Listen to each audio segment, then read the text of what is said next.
White and red plum blossoms is just this really interesting painting that I hope is, as you look at it, really reminding you of some pieces from the past that we've talked about. And I want you to think about that as we just look for a moment and I talk about the artist here.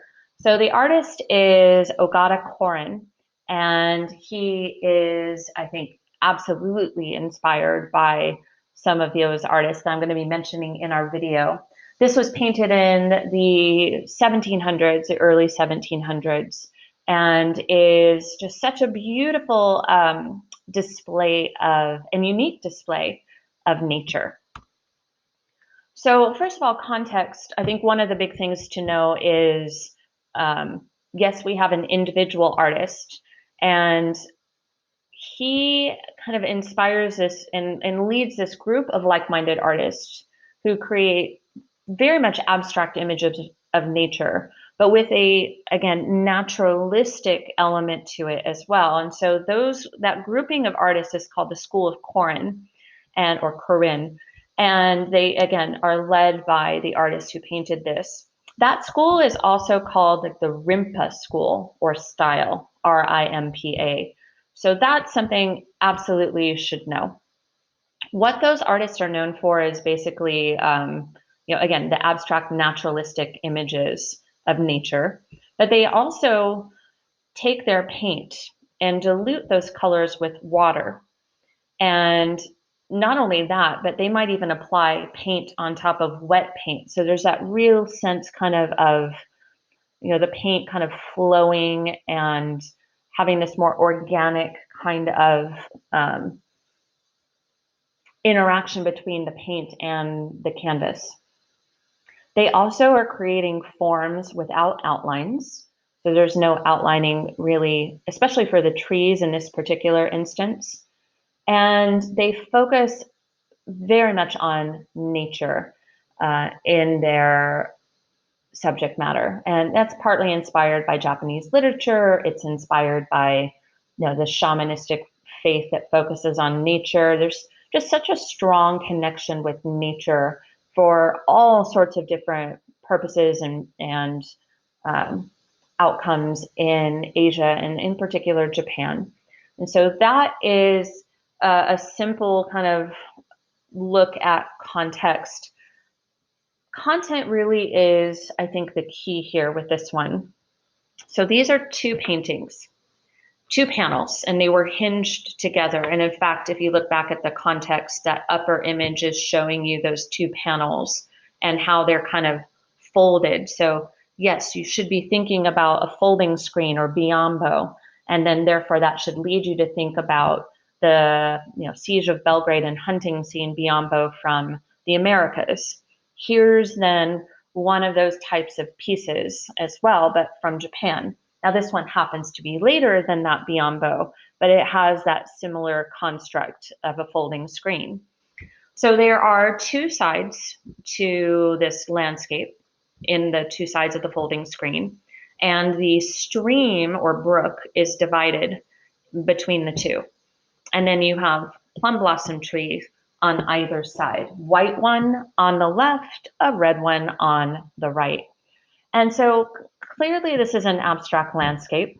Landscape does not look like this. For one, it has the gold background. I'm going to let that sit for a moment and let you think about that gold background, what it means, where it comes from, even though I did put that on the slide. I hope before you even looked at that, you were thinking, oh, Byzantine mosaics, timelessness, the eternal, a spirituality about it. So all of those things connect here to this painting of nature from Japan as well. The spirituality of nature, the eternal, timeless quality of nature. That all is conveyed with that gold background.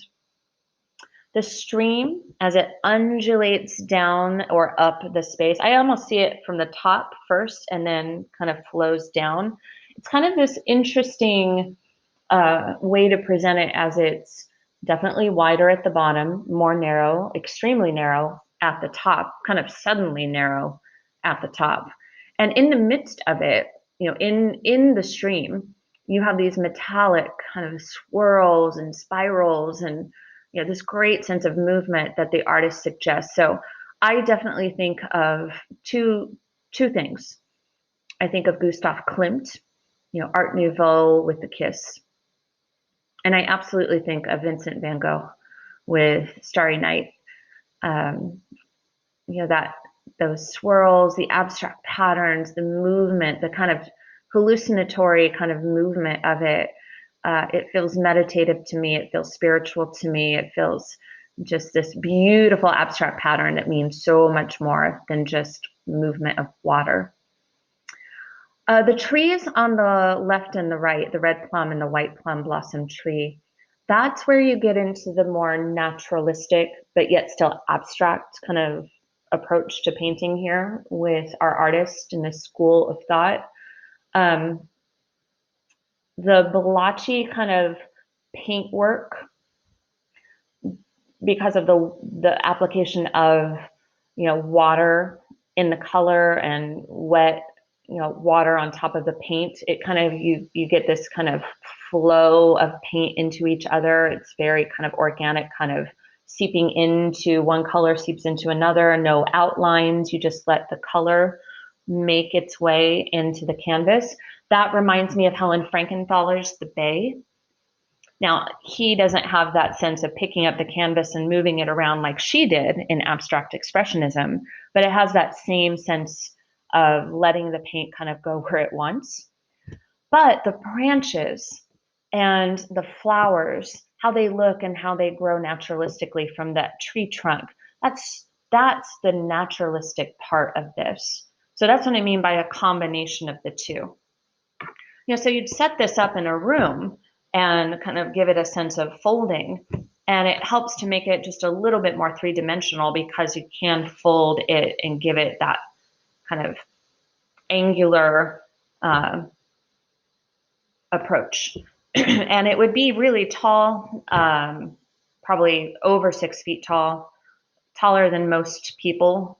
And so you just feel when you're standing in front of it that you are in the midst of and surrounded by nature. And big, the color enveloping you. How could you not then kind of be transported to a different headspace, be it meditative, spiritual, or or both, just enveloped in the beauty of the patterns. So function here, it is a landscape. You could very much make an argument for the spiritual, like a Zen Buddhist kind of approach, a shamanistic kind of experience, even that Christian kind of influence because of the association with Byzantine mosaics, which are absolutely Christian.